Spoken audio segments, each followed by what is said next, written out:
कोई काम की कमी नहीं। वहां का स्टेडियम 1 करोड़ रुपए का, कोई कमी वहां की नहीं रखी, वहां रिजल्ट अच्छा नहीं। गठियावली के अंदर 80 करोड़ के काम मंजूर करा दिए, वहां हमारा नेगेटिव गया है। हमारा गोसुंडा जहां हमने कॉलेज खुला दिया, कोई कल्पना नहीं कर सका, वहां पर अपने जो उम्मीद थी वो पूरी नहीं हुई। कहने का अर्थ है कि समझ में नहीं आता कि जनता आखिर में क्या चाहती है। भाई नगेंद्र ने बड़े भावविह्वल होकर के अपने जिम्मेदारी ली है, ये चुनाव संयोजक था, इसने भी मेरे साथ रात भर 3-3 बजे हमारी जो मीटिंगें चलती थी उसके अंदर बराबर हिस्सेदार रहा, लगातार काम किया। दुख बिल्कुल नहीं होना चाहिए आपको, इसको मजबूती रखो। और मैं अभी बूढ़ा नहीं हुआ हूं, अभी जवान हूं, ये मान करके चलना, समझे ना। मेरे पे इस हार का कोई असर नहीं है। इससे सबक सीखा है, इससे सबक सीखा है। पिछला सबक अपन 24,000 से 23,000 कुछ वोटों से हारे, इस बार उसको ले आए 6,800 पे। कितने पे ले आए? 6,800 पे।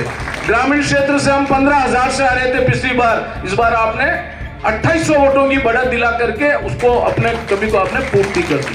शहरी क्षेत्र के अंदर सब काम कराए, हमारे सभापति ने पट्टे दिए, दिन रात लग करके इनकी टीम ने मेहनत की, वार्ड पार्षदों ने मैंने, लेकिन नहीं मालूम शहर के अंदर क्या हो गया, मैं समझ नहीं पाया।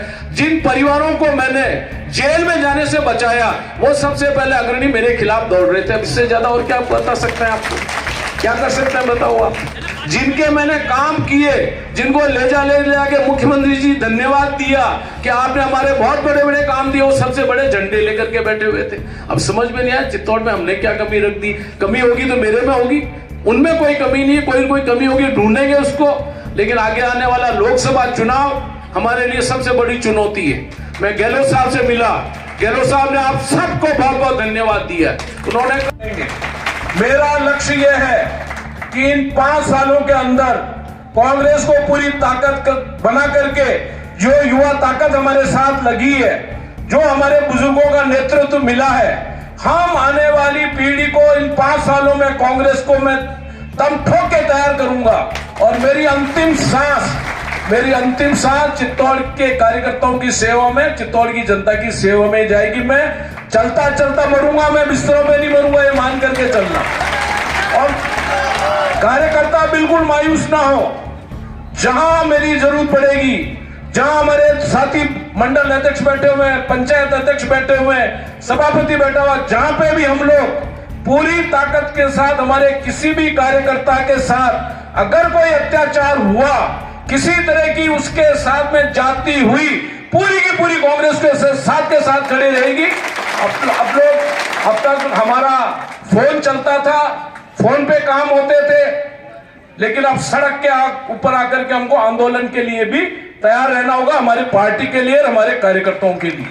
आप इस फासिस्ट पार्टी को देखो, आप इनके जो विचारधारा है, किस तरह से अभी लोकसभा के अंदर 141 सांसदों को उन्होंने पूरी तरह से निलंबन कर दिया, किस तरह से वो विपक्ष के ऊपर हमला करते जा रहे हैं।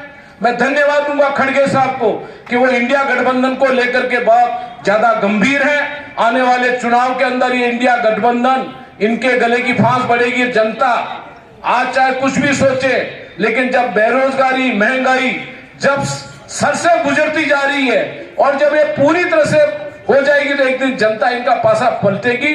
ये जो धार्मिक ध्रुवीकरण करके और पूरे देश में जो वातावरण बना करके सत्ता हासिल करते जा रहे हैं हर स्टेट के अंदर, मध्य प्रदेश में क्या किया, राजस्थान में क्या किया, छत्तीसगढ़ में कोई नहीं मान। आज चित्तौड़ के अंदर हम लोग अगर टिक पाए इस चुनाव के अंदर, तो आप जान रहे हो पूरे राजस्थान में जिस तरह से ये प्रधानमंत्री नरेंद्र मोदी जी की टीम ने और अमित शाह जी ने जिस तरह से राजस्थान को रोंदा है, जिस तरह से उनकी पूरी टीम कैबिनेट की, उनके संगठन के, उनके अग्रिम संगठन आरएसएस जो उनकी मूल जड़ है, जिस तरह से उन्होंने पूरे राजस्थान की घेराबंदी की।